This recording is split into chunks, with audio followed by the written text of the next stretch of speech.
Who is more beautiful than Helen? Absolutely no one. A long time ago, in a peaceful village surrounded by tall trees, sweet mangoes, and quiet rivers, there lived a young girl named Helen.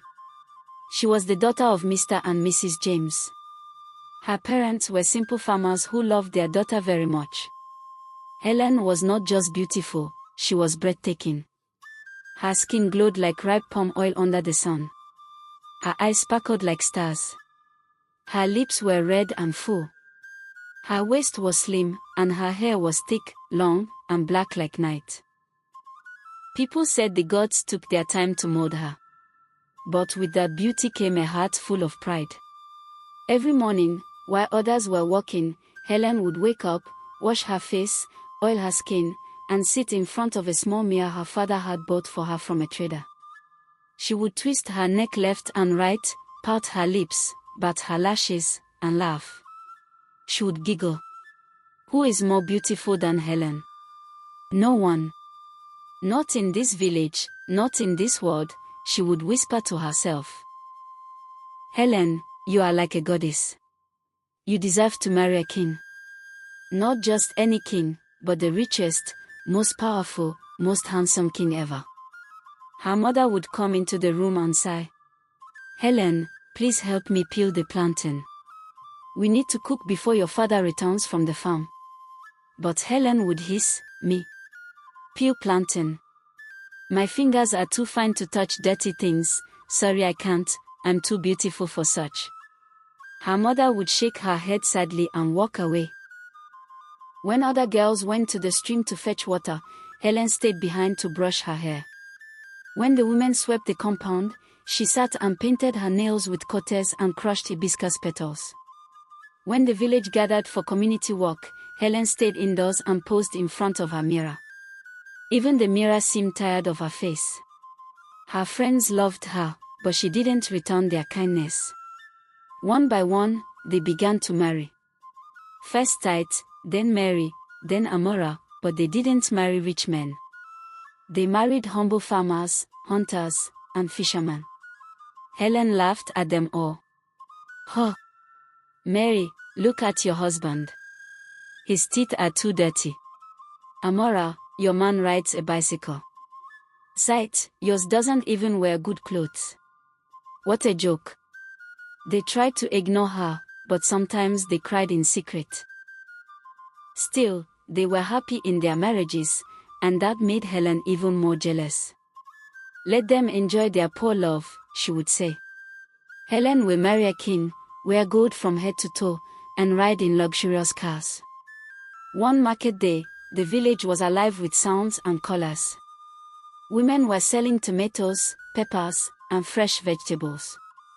Children were running and laughing. Drummers played soft beats under a mango tree. Helen dressed herself in her finest wrapper and a shiny blouse that glistened like the morning sun. She tied her hair with bright red cloth and rubbed palm oil on her skin to glow. Then she walked to the market like a queen. Her waist danced as she walked. People stopped to look. She's beautiful, but her heart is empty, one old woman whispered. She walks like the ground owes her something. A young girl giggled. But Helen didn't care. She loved the attention. Suddenly, she bumped into someone. Her basket fell. So did the other person's firewood. It was Mama Ojeki, the oldest and most respected woman in the village. Her back was bent from age, her hands shaky, and her legs slow. The firewood scattered all over the place, and the old woman fell on her knees.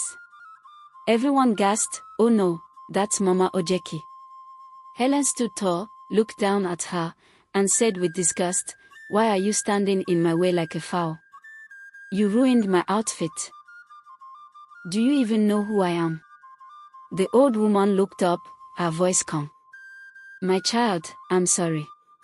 My eyes are not as sharp as they used to be."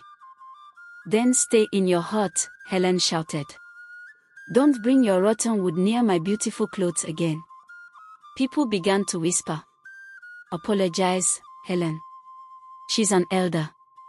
She's old enough to be your grandmother." But Helen turned her back, hissed, and walked away. Mama Ojeki picked up her firewood slowly, shaking her head.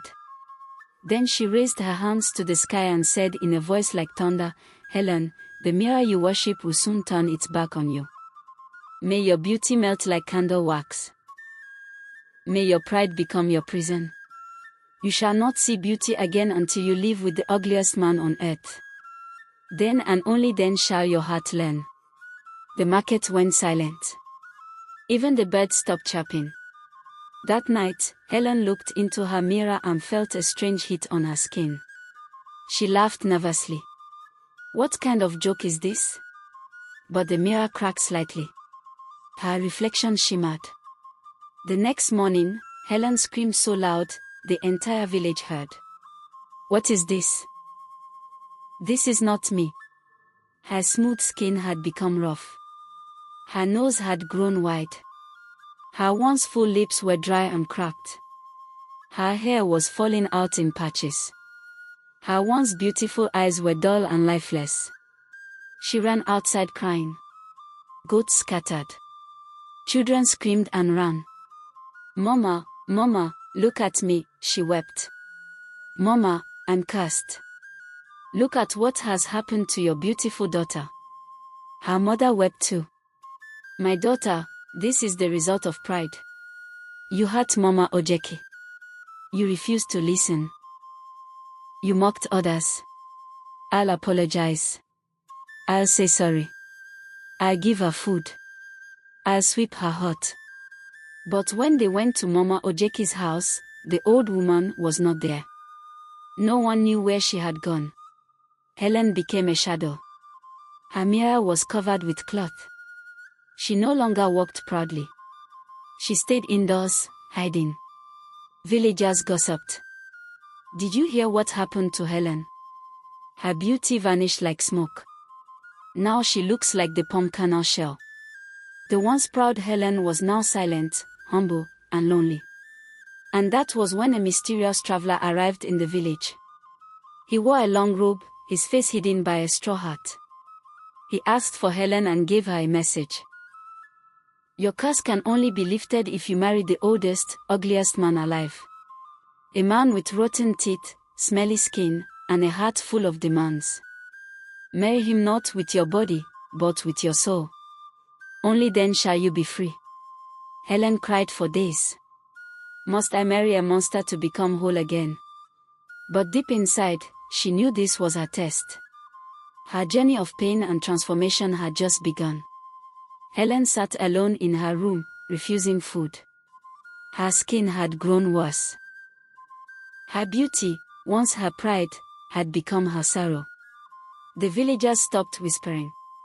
They no longer feared or envied her. Some even pitied her. One morning, there was a loud knock at the door. Her mother opened it, and there stood a strange man, short, hunched, with a big belly, long white beard, and skin very wrinkled. His mouth had only 3 brown teeth, and he carried a long walking stick that made a thump with every step. His clothes were mismatched and torn. His eyes were sharp like a lizard's, and his breath smelled like old snails. "I am Emeka," he said with a crooked smile. "I have come to marry Helen." Mama Helen nearly fainted. "Marry who?" "Helen. I heard she's looking for someone like me." Helen came out of the house, her heart beating fast. When she saw him, she froze, her first thought. He looks worse than the curse itself. But then her reflection in the water beside the house reminded her of who she had become. She remembered the words of the messenger. "You must marry the ugliest man on earth. Not with your body, but your soul. Only then shall you be free." She looked at Emeka. He was chewing something loudly. Smack, smack, smack. Smelled like fermented beans. "Do you accept me?" he asked, picking his nose with his pinky finger. Helen swallowed hard and nodded slowly. "Yes." The villagers came out in shock. "Oh, Helen is marrying this creature. Wonders shall never end. Maybe she needs help." The wedding was simple. No music. No dancing, just quiet shock and silence. Emeka wore a torn red wrapper. Helen wore a faded dress and no jewelry. Her pride had been washed away. That night, in their small, stinky house, Emeka snored like thunder. The bed shook. The windows rattled. "Is it a lion?" she whispered in fear. His feet smelled. He drooled in his sleep. He fattered with every turn. Helen sat by the window, wide-eyed and shaking her head. "I am in a nightmare, but I must endure. I must change. I must be better." As time went on, Emeka was not just ugly. He was mean. He ordered her like a servant. "Cook my food now. My back is itching. Scratch it. Wash my feet." He complained about everything. "This soup tastes so bad. Why are you breathing so loud? Be quiet." But through it all, Helen didn't complain. She woke early, cleaned the house, fetched water, cooked his food, washed his dirty clothes, clothes that smelled too bad. She smiled at children again. She apologized to her old friends. She began helping at the village stream, carrying firewood for elderly women, and greeting even the beggars. One day, a small girl tripped in the market. Helen rushed to help her, cleaned her bruises, and gave her food. Mama Ojeki, the old woman Helen had once insulted, was there, sitting quietly under a mango tree, watching. She whispered, she has changed." Later that night, Helen went to bed. Emeka was snoring again, louder than ever. She looked up at the moon through the window and whispered, "If I ever become beautiful again, I promise I will never laugh at anyone again. I will never forget what it feels like to be broken." That night, Mama Ojeki appeared in her dream, glowing like moonlight.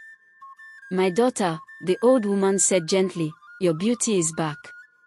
Not in your face, but in your heart. You are now truly beautiful. When you wake, you shall see." And when Helen opened her eyes the next morning, she rushed to the water pot and looked in. She screamed, but this time it was joy. Her skin was smooth. Her eyes were bright. Her hair was full again. Her lips glowed. Her beauty had returned, but stronger, deeper, fuller. She ran outside singing. The whole village gathered. "She is beautiful again. The curse is broken." Emeka came out blinking. He saw her and stepped back. "You're not my wife. My wife is ugly." Helen smiled kindly. "Thank you, Emeka. You were part of my journey." But who will cook for me now?" he cried. She handed him a calabash of food. "May you find someone who loves you as you are." And with that, she left the hut. Her parents cried and embraced her. Soon after, a handsome and rich prince from a far kingdom came to the village. He had heard of Helen's change, how she grew from pride to humility. He saw her and fell in love, not just with her face, but with her heart. Their wedding was the biggest the village had ever seen. Dancers danced, drums echoed, women congratulated her, even the trees swayed in joy. But Helen never forgot. She treated her servants kindly. She greeted every old woman. She played with children. She even visited Emeka once and gave him new clothes. She no longer worshipped her mirror because now her beauty came from within. Moral lesson: pride leads to a fall, but humility lifts the soul. Beauty without kindness is like a fruit that looks sweet but tastes bitter. Always respect others no matter how small, old, or poor they may seem. Change begins when the heart learns.